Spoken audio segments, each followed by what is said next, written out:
हरे कृष्णा। राधे राधे। दोस्तों, हमारे बांके बिहारी लाल जी अपने भक्तों के साथ अनेक प्रेममयी लीलाएं करते हैं। बहुत से भक्त हमेशा उनके प्रेम में पागल रहते हैं। कहा जाता है कि बिहारी जी ने कई लोगों को पागल बना दिया है और कई लोग पागल होने को तैयार हैं। हमारे बिहारी जी छलियां हैं। उनका प्रेम ऐसा है कि हर कोई उनसे प्रेम करने को तैयार रहता है। भक्तों का मन हमेशा उनकी एक झलक देखने के लिए बेचैन रहता है। क्या आपके साथ भी ऐसा होता है कि उनके एक बार दर्शन के लिए मन बेचैन होता हो? मन में एक ही विचार आता हो कि बस एक बार दर्शन कर लें तो हमारा जीवन सफल हो जाए। हमारे बांके बिहारी जी इतने प्यारे हैं कि भक्तों की मनोकामना पल भर में पूरी कर देते हैं। जो भक्त हैं या जो भक्त नहीं भी हैं, वे सभी बिहारी जी के पास जाना चाहते हैं। उनके दर्शन से अनेक लोगों को राहत मिलती है, अनेकों की मनोकामनाएं पूर्ण होती हैं, अनेकों का कल्याण होता है। आज हम आपको एक भक्त की कहानी बताएंगे कि उन्होंने पहली बार बांके बिहारी जी को कैसे देखा और फिर उनका क्या हुआ। तो चलिए शुरू करते हैं। बहुत समय पहले की बात है। अयोध्या में रामसुख नाम के एक संत सरयू के तट पर आश्रम बनाकर रहते थे। उनके बहुत से शिष्य थे, लेकिन उनका सबसे अच्छा शिष्य लखनदास था। लखनदास बहुत ही संस्कारी, सुंदर, लंबा, स्वस्थ और सज्जन लड़का था। वो गुरु का आज्ञाकारी शिष्य था। वो बड़े प्रेम और भक्ति से गुरु और ठाकुर जी की सेवा करता था। एक बार अयोध्या के कुछ संतों ने चारों धाम की यात्रा का कार्यक्रम बनाया। जब लखनदास ने यह बात सुनी तो उसका मन भी भारत यात्रा के लिए मचल उठा। लेकिन जब तक गुरुजी अनुमति न दें तब तक कैसे जाए। उसने अपने गुरुजी से अनुरोध किया और कहा, गुरुजी, संतों का समूह चारों धामों की यात्रा पर जा रहा है। यदि आपकी अनुमति मिल जाए तो मैं भी जाना चाहता हूं। गुरुजी नहीं चाहते थे कि लखनदास उनसे दूर जाए, क्योंकि वे लखनदास से बहुत प्रेम करते थे, लेकिन वो ये भी नहीं चाहते थे कि वो उनके कारण रुके। उन्होंने कहा, अच्छी बात है, संतों का समूह जा रहा है और तुम उनके साथ जाना चाहते हो तो तुम भी चले जाओ, लेकिन एक बात का ध्यान रखना। यह सुनकर लखनदास बहुत खुश हुआ। उसने पूछा, गुरुजी, किस बात का ध्यान रखना है? तब गुरुजी ने समझाया, देखो, संतों की कोई मंजिल नहीं होती। उनकी हालत बहते पानी की तरह होती है। उन्हें जहां रास्ता मिलता है वे वहीं बह जाते हैं। लेकिन तुम यात्रा पूरी करके सीधे आश्रम आ जाना। लखनदास ने कहा, ठीक है गुरुजी, मैं ऐसा ही करूंगा। इसके बाद गुरुजी ने आगे कहा, एक और वचन। लखनदास ने कहा, जो आज्ञा। गुरुजी ने कहा, देखो बेटा, हर जगह जाओ, लेकिन वृंदावन जाने की गलती मत करना। संत मंडली जाए तो भी मत जाना। लखनदास ने कहा, ठीक है गुरुजी, मैं नहीं जाऊंगा। अब गुरुजी ने लखनदास को रास्ते में खर्च के लिए कुछ पैसे दिए और जरूरत पड़ने पर मनी ऑर्डर से और पैसे मंगवाने को कह दिया। गुरुजी से अनुमति और आशीर्वाद लेने के बाद लखनदास ने महात्माओं की टोली के साथ यात्रा प्रारंभ की। यात्रा बहुत अच्छी शुरू हुई। रास्ते में नए अनुभव मिल रहे थे। हर जगह का अपना इतिहास, अपनी कहानियां थीं, जिनके बारे में वो पहले कुछ नहीं जानता था। वो बहुत खुश हुआ। लखनदास को यह सब बहुत मजेदार लग रहा था। वो पूरी श्रद्धा के साथ मन में भगवान का नाम जपते हुए आनंद से यात्रा कर रहा था। वो बहुत खुश था, लेकिन लखनदास को एक बात बार बार परेशान कर रही थी। उसे मन ही मन आश्चर्य हो रहा था कि गुरुजी ने उसे वृंदावन जाने से क्यों मना किया। वृंदावन तो हमारे कान्हा की जन्मस्थली है। वहां इतना प्रेम और आनंद है। भक्त वहां जाने को तरसते हैं, लेकिन मेरे गुरुजी ने मुझे वहां जाने से क्यों मना किया। अब तो लखनदास सदैव यही बात मन में सोचता रहता था। वो अपने आप से ही प्रश्न पूछता और स्वयं ही उत्तर देता।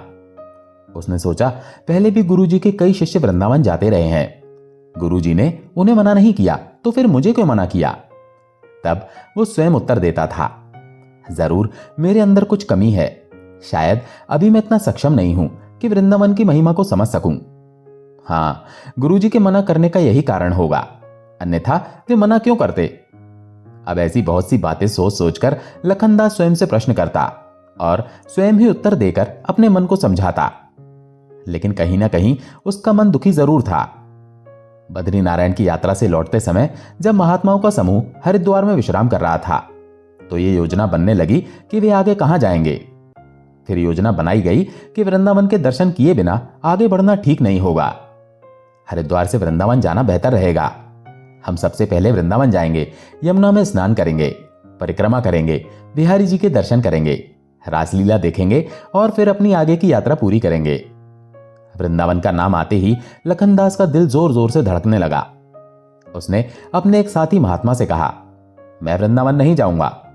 पता नहीं क्यों, लेकिन गुरुजी ने मुझसे एक वादा लिया है कि मैं वृंदावन नहीं जाऊंगा। साथी महात्मा ने कहा, गुरुजी को डर होगा कि वहां के भंडारों में लड्डू, पूड़ी, मोहन भोग और खीर का स्वाद तुम्हें लुभा न ले। लखनदास ने बड़ी सरलता से कहा, लेकिन मुझे खाने पीने में कोई रुचि नहीं है। साथी महात्मा ने उसे समझाते हुए कहा, तो फिर डरने की कोई बात नहीं, चलो गुरुजी कुछ नहीं कहेंगे। मंडली वृंदावन आई। होली का समय था। लखनदास ने देखा कि बसंत तो दुनिया में हर जगह आता है, लेकिन यहां के उन्माद में ऐसी सुगंध है जो अन्यत्र नहीं मिलती। वृंदावन का प्रत्येक वृक्ष, यहां की प्रत्येक लता, कंटीली झाड़ियां उसके हृदय को अपनी ओर खींचने लगी। जिधर भी देखता उधर ही खोया खोया नजर आता। उसे ऐसा आनंद और शांति कहीं नहीं मिली जैसी उसे वृंदावन में मिली। वो जहां भी जाता उसका मन वहीं जाने के लिए बेचैन हो जाता। यमुना उसके प्राणों को धारा की भांति खींचने लगी, लेकिन जब उसने बांके बिहारी जी के दर्शन किए तो उसकी सुध-बुध खो गई। बिहारी जी की सुंदर और चमकीली आंखों को देखकर लखनदास की आंखें झपकना भूल गईं। दिल, दिमाग, शरीर आनंद के सागर में गोते लगाने लगे। तभी टेसू के फूलों का लाल रंग उस पर पड़ने लगा। इसके साथ ही गुलाल की बारिश होने लगी। लखनदास वैसे ही खड़ा रहा और बिहारी जी के दर्शन करता रहा। साथी महात्मा भी दर्शन करके बाहर चले गए, लेकिन लखनदास को कोई होश नहीं था। वो जैसे नशे में धुत होकर वहीं खड़ा रहा। भोग के बाद शयन आरती भी हुई। दर्शन बंद हो गए। धीरे धीरे मंदिर खाली होने लगा, लेकिन लखनदास अभी भी आंखें बंद किए ऐसे खड़ा था जैसे कोई मूर्ति खड़ी हो। अब एक व्यक्ति लखनदास के पास आया और बोला, बाहर आ जाओ, अब मंदिर बंद होने वाला है, सुबह दर्शन फिर खुलेंगे। लखनदास की सोचने समझने की शक्ति मानो खत्म हो गई थी। पूरा मंदिर खाली था, यहां तक कि उसके साथ आए महात्मा भी वहां नहीं थे। उस व्यक्ति ने कहा, बाहर देखो, शायद तुम्हारे साथ के लोग बाहर हैं। वो लखनदास का हाथ पकड़कर उसे बाहर ले आए। बाहर देखा तो लखनदास के साथ जो महात्मा थे वे भी वहां नहीं थे। उस व्यक्ति ने कहा कि बहुत देर हो गई है, तुम मेरे साथ चलो। वो व्यक्ति लखनदास का हाथ पकड़कर बिजली और शोर के दायरे से बाहर जंगल की ओर ले गया। उस व्यक्ति की एक सुनसान जगह पर कुटिया थी। उसने दरवाजा खोला और एक दीपक जलाया। जब लखनदास दरवाजे के पास बैठने लगा तो उस व्यक्ति ने उसका हाथ पकड़कर पास पड़ी एक गद्दी पर बैठा दिया। लखनदास ने देखा कि कुटिया में जरूरत की अनेक छोटी छोटी वस्तुओं के साथ श्री बांके बिहारी जी का एक चित्र भी रखा हुआ है। जब लखनदास ने वो चित्र देखा तो देखता ही रह गया। इतने में उस व्यक्ति ने दूध और चावल से भरा कुल्हड़ निकाला। आधे दूध और चावल को एक कटोरी में निकालकर लखनदास के सामने रखा और कहा, प्रसाद लीजिए, ये बिहारी जी का प्रसाद है। भूख लगे तो रोटी खा लीजिए, रोटियां भी रखी हैं। लखनदास ने दूध चावल में उंगली गड़ाते हुए कहा, ये तो खीर जैसा है। उस व्यक्ति ने कहा, ये खीर नहीं, दूध चावल है, श्री बिहारी जी का मुख्य प्रसाद। लखनदास ने कटोरा एक तरफ रखते हुए कहा, मैं ऐसे नहीं खाऊंगा। वो शख्स बोला, लेकिन क्यों? लखनदास ने कहा, गुरुजी ने मना किया है। वो व्यक्ति बोला, क्या गुरुजी ने प्रसाद के लिए मना किया है? लखनदास ने कहा, प्रसाद के लिए नहीं, ये वर्जित है, लड्डू, पूड़ी, मोहन भोग, खीर आदि के लिए। वो जानते थे कि मैं वृंदावन जाकर ये सब खाने लगूंगा और भक्ति भूल जाऊंगा, इसीलिए वो मुझे वृंदावन नहीं आने दे रहे थे। मैं केवल रोटियां खाऊंगा। वो व्यक्ति हंसा और बोला, तुम ये दूध चावल प्रसाद समझकर खा लो, तुम इसे खीर समझकर क्यों खाते हो? लखनदास ने बड़ी सरलता से कहा, ये तो गुरुजी के साथ और स्वयं के साथ भी छलावा होगा। उस व्यक्ति ने कहा, ठीक है, आज प्रसाद ले लो, आगे से मत लेना। लखनदास ने कुछ क्रोध से कहा, आपके कहने से मैं गुरु की आज्ञा का उल्लंघन नहीं कर सकता। तुम अपनी कुटिया का ध्यान रखना, मैं बाहर जमीन पर पड़ा रहूंगा। वो शख्स बोला, अरे भाई, आप तो परेशान हो गए, दूध चावल छोड़ो, रोटी ले लो। रोटी का नाम सुनते ही लखनदास सहज हो गया। उस व्यक्ति ने उसे रोटी और उबले आलू में नमक मिर्च मिलाकर दिया। लखनदास ने उबले आलू के साथ रोटियां खाईं, पानी पिया और बिहारी जी का नाम लेते हुए वहीं आसन पर गिर पड़ा। उस व्यक्ति ने लखनदास को उसकी गद्दी से उठाकर ठीक से सुलाने की बहुत कोशिश की, लेकिन वो नहीं माना। जब वो नहीं माना तो उसने वहीं लखनदास के ऊपर कंबल डाल दिया। लखनदास का सोने का बिल्कुल भी मन नहीं था। वो तो बस बिहारी जी का ध्यान करना चाहता था। वो बस बिहारी जी का नाम ले रहा था। ऐसे ही उसे कब नींद आ गई पता ही नहीं चला। लेकिन जब उसे नींद आ गई तो उसने सपना देखा कि वो बिहारी जी के साथ होली खेल रहा है। सुबह हो गई, लेकिन लखनदास बिल्कुल भी नहीं जागा था। वो सपने में बिहारी जी को देखकर खुश हो रहा था। तभी वो व्यक्ति बहुत जोर से बोला, क्या तुम बिहारी जी के दर्शन करने नहीं जाओगे? अब जैसे ही बिहारी जी का नाम सुना, चलो चलो कहते हुए लखनदास उठ गया और ये कहकर वो कंबल अपने शरीर पर लपेटकर उठ खड़ा हुआ। उस व्यक्ति ने बड़े प्रेम से कहा, अभी नहीं, कम से कम नहा धोकर तैयार हो जाओ, तब तक मैं कुटिया में झाड़ू लगाकर अपने बिहारी जी के लिए भोग बना लूंगा, फिर दोनों चलेंगे। अब लखनदास उनसे बात करना चाहता था। लखनदास बोला, अच्छा एक बात बताओ, तुम्हारा नाम क्या है? मेरा नाम गरीबदास है। तब लखनदास ने पूछा कि तुम यहां वृंदावन में कब से रह रहे हो? उन्होंने कहा, मैं हमेशा से यहां रहा हूं। लखनदास ने कहा, अच्छा एक बात और बताओ, तुम्हारे गुरु कौन है? उन्होंने कहा, आप मेरे गुरु हैं। मैं और गुरु? लखनदास जोर से हंसा, फिर बोला, अगर तुम मुझे नहीं बताना चाहते तो मत बताओ, लेकिन ये तो बताओ कि तुम मुझे अपनी कुटिया में क्यों लाए? तुमने मुझे रोटियां क्यों खिलाई? तुमने मुझे यहां क्यों सोने दिया? तो वो व्यक्ति बोले, सच बताऊं? लखनदास ने कहा, हां बिल्कुल सच बताओ। उस व्यक्ति ने कहा, मेरे गुरुजी ने मुझे आदेश दिया है कि मैं तुम्हारी सेवा करूं, तुम्हें रोटी बनाकर खिलाऊं, बिस्तर बनाकर सुलाऊं और जो तुम कहो वही करूं। लखनदास को लगा कि ये कुछ ठीक नहीं बता रहा है। चलो छोड़ो इस बात को। लखनदास ने फिर कहा, भाई तुम खीर भी खाते हो? हाँ मैं खाता हूं। क्या आप लड्डू पूरी और मोहन भोग भी खाते हैं? हाँ मैं खाता हूं। लखनदास ने सीधे सीधे पूछ लिया, भाई क्या तुम्हारे गुरु ने तुम्हें लड्डू और मोहन भोग खाने से मना नहीं किया? गरीबदास ने कहा, भाई उन्होंने कहा है कि कोई भी जो भी तुम्हें कुछ प्रेम से दे तुम सब खा सकते हो। लखनदास ने कहा, क्या तुम्हें सभी चीजों का स्वाद अलग अलग मिलता है? गरीबदास ने कहा, नहीं, मैं वस्तुओं का स्वाद नहीं जानता, मैं तो केवल प्रेम का स्वाद जानता हूं।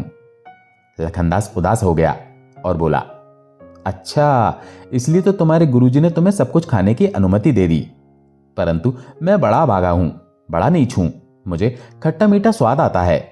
वो ये कहकर रोने लगा कि मैं सचमुच बड़ा पतित हूं। गरीबदास ने आगे बढ़कर उसे गले लगा लिया। अपने आंसू पोंछते हुए और विषय बदलते हुए उन्होंने कहा, जल्दी तैयार हो जाओ, मंदिर नहीं जाना है क्या? लखनदास तैयार हो गया। दोनों बिहारी जी के दर्शन करने गए। जब तक बिहारी जी के दर्शन खुले रहे लखनदास उनकी ओर देखता रहा। जब पर्दा नीचे आता तो वो आंखें बंद करके बिहारी जी का ध्यान करता। ये उसका रोज का नियम बन गया था, क्योंकि उसे कहीं और जाना नहीं पड़ता था, और जब मंदिर बंद हो जाता था तो वो गरीबदास की कुटिया में ही पड़ा रहता था। वो बिहारी जी का जाप करता रहता था। सपने में भी बिहारी जी, जागते में भी बिहारी जी, बिहारी जी, बिहारी जी, अंदर भी बिहारी जी, बाहर भी बिहारी जी। उसकी हालत पागलों जैसी थी। उसके इस प्रकार के व्यवहार को देखकर सामान्य लोग उसे पागल समझने लगे। बच्चे उसे पागल कहकर उसके पीछे दौड़ते थे। यदि कभी कोई अमीर व्यक्ति उसे फल, मिठाई या कुछ और देना चाहता था तो वो बिहारी जी कहकर भाग जाता था और किसी से कुछ नहीं लेता था। जब भी कोई उसके चरणों की धूल लेना चाहता था तो वो उसके चरणों से लिपट जाता था और कहता था, बिहारी जी, बिहारी जी। कोई उससे कुछ भी पूछता तो एक ही जवाब होता, बिहारी जी, बिहारी जी। हाँ भी बिहारी जी, ना भी बिहारी जी। हर बात का जवाब था बिहारी जी, बिहारी जी, बिहारी जी के अलावा और कुछ नहीं। अब तो लोग उसे पागल ही समझने लगे। अब तो जैसे लखनदास बिहारी जी के लिए पागल हो गया था, गरीबदास तो उसका दीवाना हो गया था। दुनिया में कोई पैसे के लिए पागल है, कोई ज्ञान के लिए पागल है, कोई मौज मस्ती और सैर सपाटे के लिए पागल है, लेकिन जो दूसरे पागल के लिए पागल है वो सबसे बड़ा पागल होगा। ऐसे थे गरीबदास। गरीबदास लखनदास को नहलाते, उसके कपड़े धोते, उसका बिस्तर बनाते और उसके लिए रोटियां बनाते। वो हर पल लखनदास की सेवा में तत्पर रहते थे। लखनदास बिहारी जी के प्रेम में इतना पागल हो गया था कि उसे अपना होश नहीं रहता था। इसलिए यदि गरीबदास उसे नहलाते नहीं, खाना नहीं खिलाते, तो लखनदास प्रेम में ऐसे ही पड़ा रहेगा। गरीबदास चाहते थे कि दाल रोटी अधिक स्वादिष्ट हो। कभी कभी वो दाल में घी का तड़का भी लगाते थे, कभी रोटी पर घी लगाते तो कभी कोई पकवान बनाते। लेकिन जिस दिन वो ऐसा करते थे, लखनदास अनशन पर बैठ जाता कि मुझे ये नहीं खाना। फिर गरीबदास उसे अनेक प्रकार से समझाते थे, वो उसे अनेक प्रकार से मनाते थे, परंतु वो एक टुकड़ा भी मुंह में न रखता था। वो कहता था कि बस मुझे सूखी रोटी दे दो ताकि मेरा शरीर चलता रहे, इसके अलावा मुझे कुछ नहीं चाहिए। इस प्रकार प्रेम और भक्ति में समय व्यतीत हो रहा था। गरीबदास लगभग प्रतिदिन भंडारे में जाते थे। वो लखनदास के लिए 2 रोटी बनाते और कहते कि आज मेरे पास निमंत्रण है, और लखनदास लेटे लेटे ही बिहारी जी का जाप करता रहता था। गरीबदास ने कई बार कहा कि तुम मेरे साथ चलो, लेकिन उसने कहा नहीं, मैं नहीं जाना चाहता। इस प्रकार भक्ति में समय अच्छा व्यतीत हो रहा था। बिहारी जी का प्रेम बढ़ता जा रहा था। लेकिन हमारे बिहारी जी तो रोज नई लीलाएं करते हैं। एक बार जब लखनदास बिहारी जी के दर्शन करके मंदिर से बाहर आ रहा था, तो उसने अपने गुरुजी को सामने खड़े देखा। वो गुरुजी के चरणों से लिपटकर रोने लगा। गुरुजी ने देखा कि लखनदास छोटे बच्चे की तरह रो रहा है, तो उन्होंने उसे उठाकर गले से लगा लिया और प्यार से बोले, बेटा, इसलिए तो मैंने तुम्हें वृंदावन आने से मना किया था, क्योंकि पहली बात तो ये कि हर कोई यहां नहीं पहुंच सकता, और दूसरी बात ये कि जो यहां पहुंचता है वो फिर किसी काम का नहीं रहता, वो बिहारी जी में ही विलीन हो जाता है। ऐसे हैं बिहारी जी, हर किसी को अपने प्रेम में पागल बना देते हैं। उसके बाद गुरुजी ने कहा, चलो जो होना था हो गया, तुम भी हमारे बिहारी जी के हो गए। बिहारी जी भी तुम्हारा प्रेम और भक्ति चाहते थे, तभी ऐसा हुआ। ये बात छोड़ो, अब बताओ तुम यहां कहां रहते हो? गुरुजी की उदारता ने लखनदास के हृदय को छू लिया। लखनदास ने बताया, महाराज, यहां एक गरीबदास जी हैं, मैं उनके घर में रहता हूं, वो बहुत अच्छे हैं। उसने गुरुजी को गरीबदास के बारे में सब कुछ बता दिया। उसने इधर उधर देखा। अब तक गरीबदास उसके पास थे, परंतु अब वो वहां नहीं थे। लखनदास ने गरीबदास के बारे में गुरुजी को सब कुछ बता दिया। वे कैसे एक साथ रह रहे हैं, कैसे वो महात्माओं से अलग हो गया, कैसे गरीबदास ने उसे सहारा दिया। इसके बाद वो गुरुजी को लेकर उस स्थान पर गया जहां उनकी कुटिया थी। अब वहां जाकर उन दोनों ने जो देखा वो आप सोच भी नहीं सकते। जब वे दोनों वहां गए तो देखा कि वहां गरीबदास की कोई झोपड़ी नहीं थी, वहां केवल एक पीपल का पेड़ था। उसके बाद लखनदास ने गरीबदास को बहुत खोजा, लेकिन सभी ने कहा कि लखनदास हमेशा अकेला ही रहता है। उसने मंदिर के गोस्वामी से भी पूछा, लेकिन उन्होंने भी कहा, भाई तुम हमेशा अकेले ही मंदिर आते थे। गरीबदास जी के बारे में किसी को कुछ पता नहीं था, किसी ने उन्हें देखा नहीं था। इतने दिनों में कभी किसी ने किसी को लखनदास के साथ नहीं देखा, जबकि दोनों हमेशा एक साथ मंदिर जाते थे। उसने गुरुजी को बताया, मैं जहां भी जाता था वो हमेशा मेरे साथ होते थे। ये सुनकर गुरुजी और लखनदास दोनों एक दूसरे के गले लगकर रोने लगे। लखनदास का हृदय कहता है कि गरीबदास स्वयं बिहारी जी थे। दोस्तों, अब जल्दी से कमेंट करके बताओ कि आपको क्या लगता है, कौन थे गरीबदास? कहते हैं भगवान भक्त के वश में होते हैं। ऐसा नहीं है कि सिर्फ हम ही अपने ठाकुर जी, अपने भगवान को प्यार करते हैं, वो भी हमसे प्यार करते हैं। दोस्तों, आशा है ये कहानी आपको पसंद आई होगी। अगर पसंद आई हो तो वीडियो को लाइक करके चैनल को सब्सक्राइब जरूर कर लें। जय श्री कृष्णा।